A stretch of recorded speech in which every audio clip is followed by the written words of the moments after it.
Bonjour et bienvenue sur ma chaîne YouTube Anne-Julie Yoga et aujourd'hui je te montre comment faire la posture du Flying Pigeon. Donc c'est une arm balance, un équilibre sur les mains. Et pour ça on va bien sûr pratiquer avant un cours d'1 heure qui va permettre de tout préparer le corps.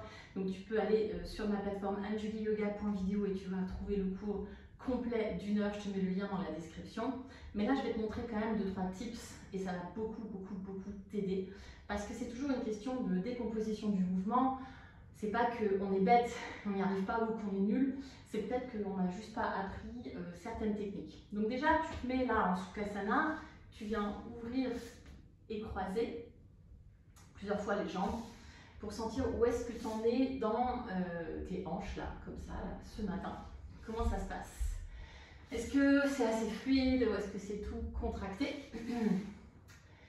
Donc là, on a déjà ce mouvement de rotation de la hanche et on peut rajouter la flexion. Donc les mains en namasté, on ouvre, change le croisement des jambes, viens chercher la flexion. Donc quand je dis la flexion, mais c'est aussi beaucoup la compression. Donc ce qu'on oublie dans ces postures, on pense toujours que c'est un truc de fille souple, sauf que c'est la compression, la compression, la compression. Et c'est pour ça qu'il y a des garçons beaucoup moins souple que les filles, certains garçons, certaines filles, je ne fais pas de généralité, il y a toujours des exceptions, chacun est différent, mais quand même les hommes ont plus de force, plus de compression, c'est plus facile pour eux d'aller vraiment chercher cette compression. Des fois ils font du yoga depuis un jour et ils font déjà des cordes, donc voilà, tant pis. La même chose maintenant, il faut comprendre que le mouvement c'est vraiment celui de la rotation. Donc ce qu'on peut faire c'est glisser un peu le pied interne, externe, interne, externe, et on est vraiment en externe et on voit là sans les mains jusqu'où est-ce que le pied peut venir. Relax, interne, externe, jusqu'où il vient, là sans les mains. Bien sûr si je prends mes mains je peux aller jusque là, mais sans les mains, où est-ce que je vais? Là, là, là. Déjà c'est dur parce que là ça me demande de la compression. Ramener la jambe vers la poitrine, c'est de la compression. Donc déjà, tu dois sentir ça dans la posture. Ok, on vient sur les mains, on va poser les mains sur les briques, on est à 4 pattes. Il y a un autre truc qu'il faut bien comprendre, c'est la protraction dans les omoplates. Donc on fait juste ça, on relâche, on repousse. Donc je ne suis pas en train de faire le dos. Donc c'est pas mon dos qui bouge. À la limite, on va faire comme ça, vous allez mettre une main sur le bas du dos. Et ça ne bouge pas. Et c'est juste, je m'effondre. Je repousse, relâche, repousse avec l'autre main. Donc il y a un côté qui est peut-être plus facile que l'autre. Ce qu'on peut faire aussi, c'est mettre la main sur le dentelé. Donc là, ma brassière, côté de ma brassière sous mon aisselle. Et je veux vraiment sentir que je pousse depuis là, depuis le dentelé. Ça pousse, relâche, pousse et tourne aussi un petit peu l'épaule en rotation externe. Donc ça, c'est ma base. Ma base, elle est là. Pousse. Enroule un petit peu le bassin, légère rétroversion, peau du bas-ventre à l'intérieur. Et là, je donne tout ce que je veux, tout ce que je peux, tout ce que je peux, tout ce que je peux, tout ce que je peux. On vient en planche, on ne va rien lâcher dans le haut du dos et on ramène genou droit vers triceps droit, pose, genou gauche vers triceps gauche, pose. On fait encore 2 de chaque côté. Ok, posez le tibia droit pour venir en pigeon. Yes, donc là aussi, on peut checker, on peut voir un peu comment on est fait, jusqu'où notre hanche elle peut aller. Donc on est tous très différents. Bien sûr, si je pose la fesse, ça va, voilà. Je peux toucher le sol, mais ça ne marche pas. C'est là, dans la résistance et sans les mains. Ok. Donc là, moi, mon pied, mon tibia, il est vraiment en diago, mais il y a des personnes qui vont jusque là, genre 90 degrés dans le genou droit, et genre, et eux, ils arrivent. Sauf que moi, tu vois, si je mets mon genou à 90 degrés, je suis comme ça. Donc, je peux toujours mettre mon genou à 90 degrés, no problem, juste que je ne vais pas jusqu'au bout de la posture. Et je bouge un petit peu. On change. Genou gauche devant. Pigeon. On respire, on se redresse. On étire. Dans mon cours d'1 heure, ce que je te propose de faire, c'est d'abord de commencer par un signe, donc un pigeon, yin yoga, où on reste 1 minute, 2 minutes, 3 minutes, on pourrait même rester, allez, 3 minutes max. Et on commence comme ça en fait, parce que c'est vraiment hyper, ça ouvre bien le corps. Bon, ça permet d'aller en profondeur. Après on fait la même chose, on essaie de déplacer un petit peu, donc le tibia parallèle au bord du tapis, et on voit jusqu'où ça va. Quand je remonte là, je pousse dans le haut du dos. Je m'habitue déjà à être dans la protraction de mes omoplates. Ok? Maintenant, on va se redresser, on va se mettre debout pour faire d'autres exercices. On vient debout. Il y a un autre truc qu'il faut comprendre, c'est hyper important. C'est le rôle du gros orteil. Là, le gros orteil. Et le rôle du pied en fait. Pied jusqu'à vraiment l'orteil. Donc, je m'explique. Ton orteil, autour de ton bras, il va faire ça. En fait, le pied va se fléchir, donc le pli de la cheville, la claque va vraiment se caler dans ton bras. Et ton gros orteil, il va faire un double effet sécurité pour encore plus enrouler le pied. Donc ce qu'on fait d'abord, c'est on décolle à peine le pied droit. Juste ça, on peut même le poser sur la brique. Okay. Respire. Déjà là, place un petit peu le bassin. 2 crêtes iliaques. Donc c'est pas fléchi et relâché là, c'est long ici, comme si on étirait là l'avant du corps. Le bas du dos, il est puissant, il s'ancre, il pousse contre le mur imaginaire qu'on a dans le dos. Et la même chose avec les omoplates. Le haut du dos, il pousse contre le mur. Ce qui fait que quand je lève ma jambe, elle est toute légère et elle tourne. Rotation externe.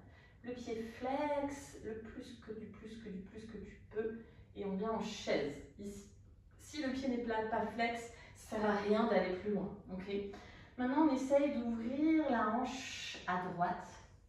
Pas d'ouvrir le genou, mais vraiment d'initier le mouvement de la hanche dans la hanche et dans le bas du dos. Donc je mets mon énergie ici, là. Et c'est vraiment là que ça tourne. Peut-être le petit centimètre qui me manque. Le bassin descend.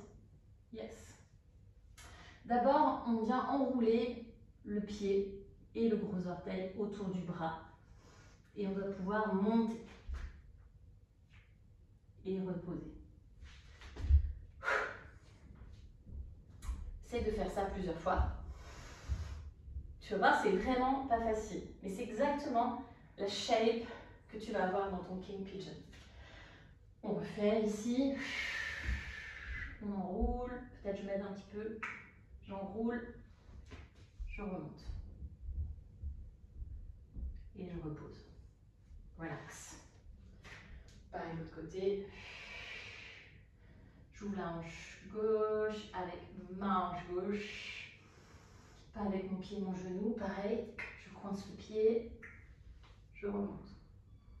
Pause. Si on a mis de la crème hydratante pour les pieds, ça marche pas. So, relax. Je répète, on part du principe qu'on a fait le cours d'1 heure minimum. Let's go. Maintenant, une fois qu'on a préparé ça, l'erreur que tout le monde fait, surtout les personnes souples, parce que souvent c'est une posture accessible aux personnes souples, ça demande beaucoup de rotation de hanche. Donc si tu es souple, bah, tu as envie de le faire. Et je te comprends. Du coup, tu as la rotation de la hanche, tu es trop contente, tu te dis ouais super, voilà une posture accessible pour moi. Sauf que, en général, ce qu'on fait c'est ça, et on tombe. On s'effondre, et après, on n'y arrive pas. Donc, si ça peut t'aider, tu vas imaginer que, je sais pas, imagine que quelqu'un a fait un feu ici. Yes. Il y a encore des petites flammes qui montent. Et toi, tu ne veux pas te brûler. Donc, tu vas toujours essayer d'éloigner le cœur du sol. Tu vas donc trouver cette shape-là. Cette shape-là. Où les bras font tout ce qu'ils peuvent pour que ta poitrine s'éloigne du sol. So, let's go.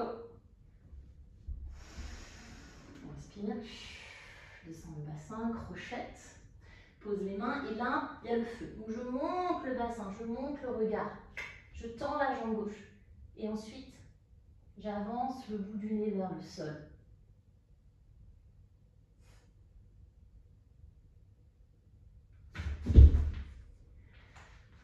Et au pire, je tombe.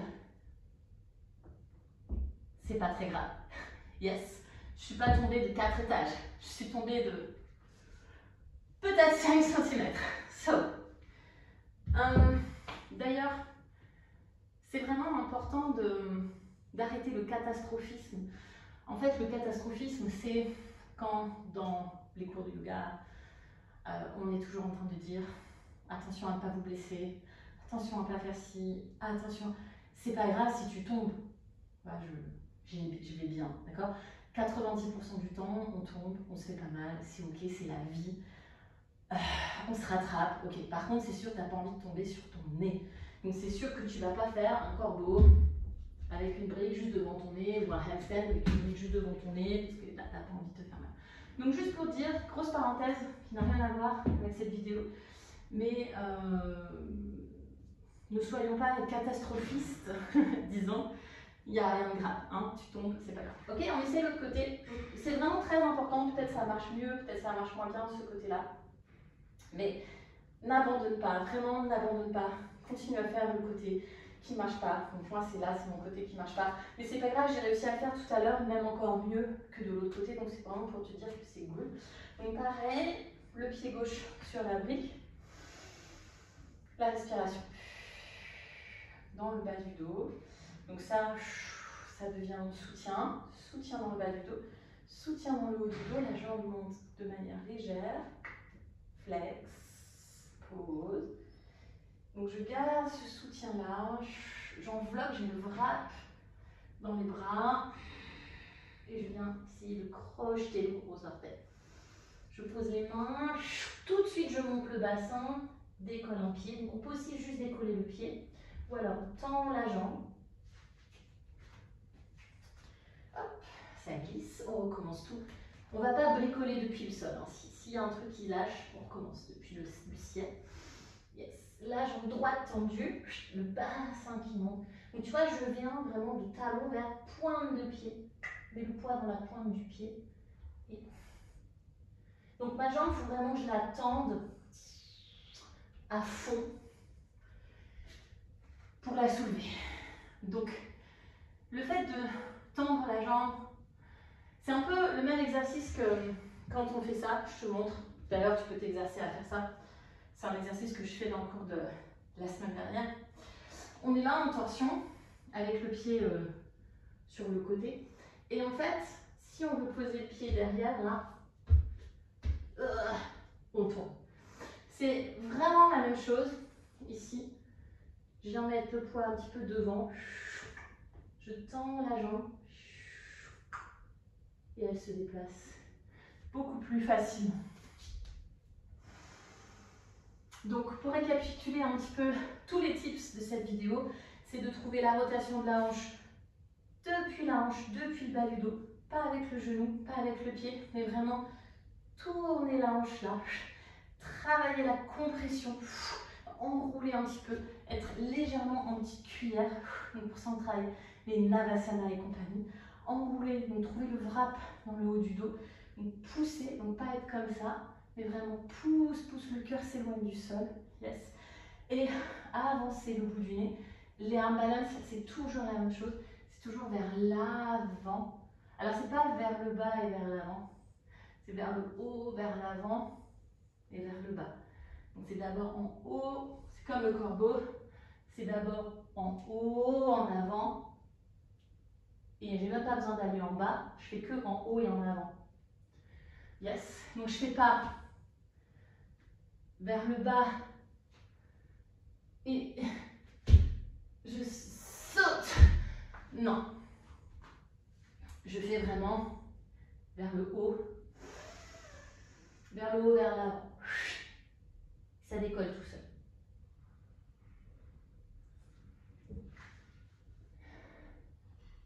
À toi. J'espère que cette vidéo t'a aidé.